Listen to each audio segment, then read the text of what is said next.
I want y'all to pay attention. Just like with the doubts, the incompetence, like all these things affect the opportunity, cause they gonna come to detour. It's real, like it's really self-explanatory. Like I'm gonna say this: the reason I got these things is because of experience. So these are things that I experienced, and it's just a repeating cycle until you get it. And I just I start to acknowledge, because what you don't acknowledge, you can't change what you don't acknowledge. So I had to acknowledge the things that affect the door. So at first it was just okay. The blessing comes. There'll be detours, interruptions, and distraction, which are detours. Emotion detours, need and want detours. For me, detours. Or regular detours are the adversity, or it's a lesson when a blessing about to come. You feel me? But I realize in the door, when God opened the door, opportunity for you, it's similar, but you just ain't. It's not gonna be lessons. You gotta step up in there, step into the opportunity with the lessons that you learn. You feel me? The stuff, the wisdom, you gonna need it. You feel me? Like you gonna need to have the self-control. You gonna need the prudence. You gonna need the information. You gonna need to know your detours. And now kind of realization, like now you need to know your offenses. What offends you, because you can have an opportunity in your face, and you can magnify what people say more than what the God presenting to you. You can magnify the wrong things sometimes, and you gotta make sure you don't make that offense bigger than the opportunity, because the opportunity is way bigger than the offense. See, the devil ain't gonna never put an offense in your waist if he knew there's not an opportunity. See, that's why you get pressure and purpose.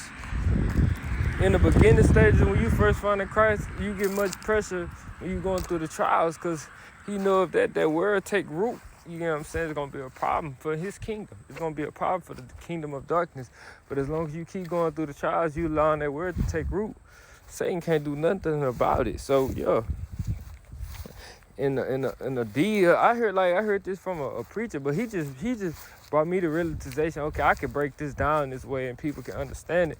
But I already been going through these things, but I just took, like he say, a door, and he simplified it. But I'm like, hold up, it get way more deeper than that. The stuff I've been studying. He said exactly what I said. I think his name's Stephen Furtick or something like that. But anyways, I keep going. So the door, you got the doubts. The thing that try to make you feel incompetent. You qualify. You gotta know that you qualify. You favored. Dependencies. You know what I'm saying? The loneliness. Like you gotta understand. You can't. When you make a room, you stepping into that new thing. You can't be dependent on somebody else's opinion how you should do it, or how you gonna go. You gotta go to God. If you can't be trying to bring everything with you.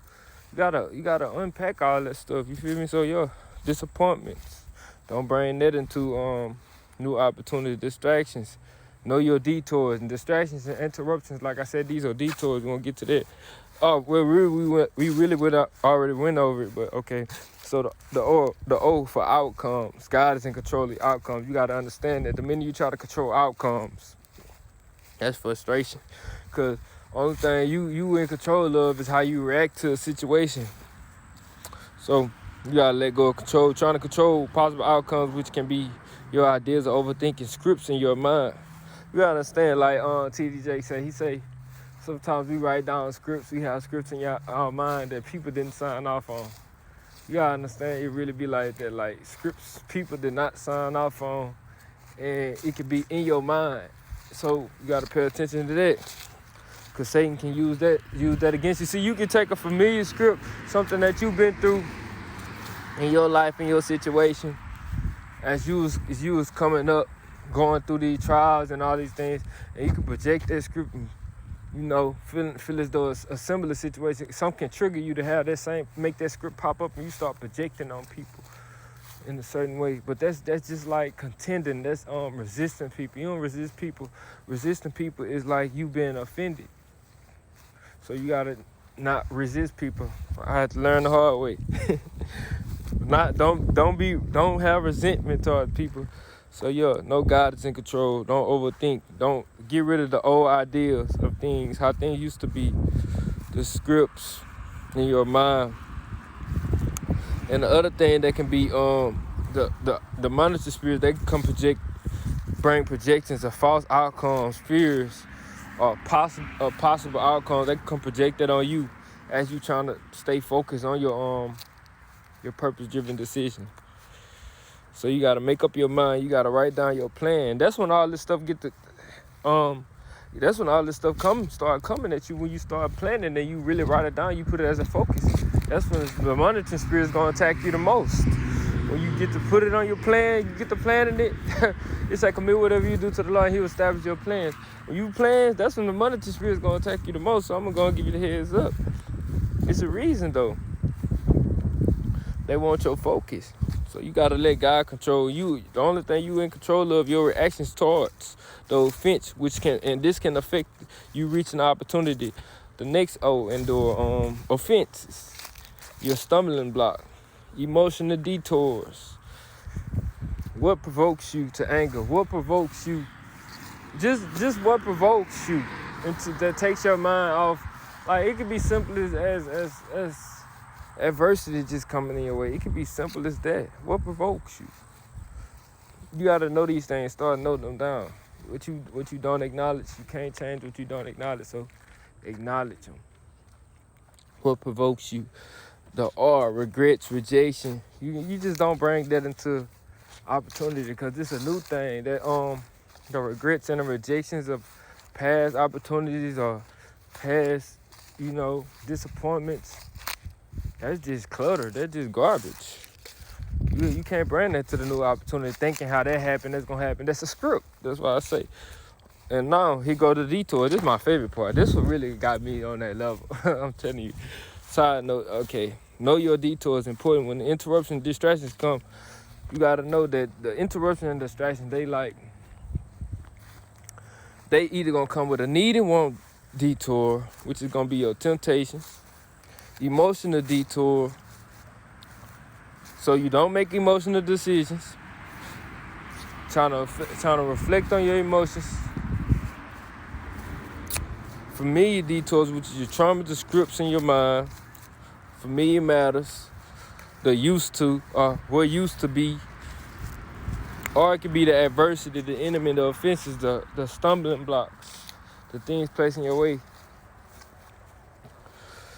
So you gotta seize the opportunity. When the adversity comes your way, this opportunity, like say, I don't want to give you too much of a deep example, but I'm gonna tell you something. When you're doing something good for yourself, the adversity gonna come. You gotta keep pushing. You gotta go around this. And not only in this, but we also glory in tribulation. On the tribulation produce perseverance.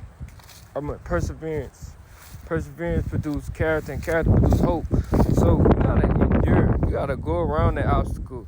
And sometimes you gotta take what's rightfully yours by force. You don't turn back. You can't play it safe in this situation. I had to learn this. It's not even about complacency. Because complacency is staying in the situation in a certain spot that you're not looking at the what's going on around you. So it is like you in the comfort zone, the safe zone. Complacency is like you being comfortable in your achievements. You don't want to be too comfortable in your achievements. At the same time, you also gotta understand what God calling you in. It's not about being complacent. You can't be complacent. You gotta be willing to go deeper. You gotta be willing to go through the darkness. Because in the darkness, there's gonna be hidden treasures, and the treasures be these type of lessons like this right here.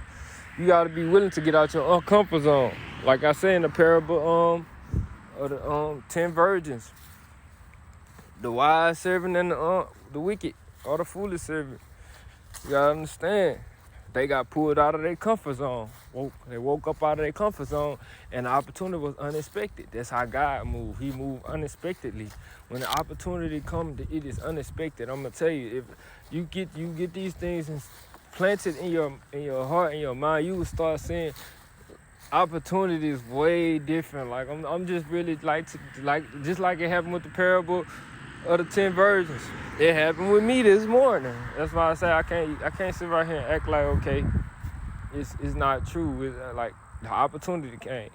unexpected. Woke me up out of my sleep. You pulled me out of my comfort zone. That's an opportunity. That's how God is.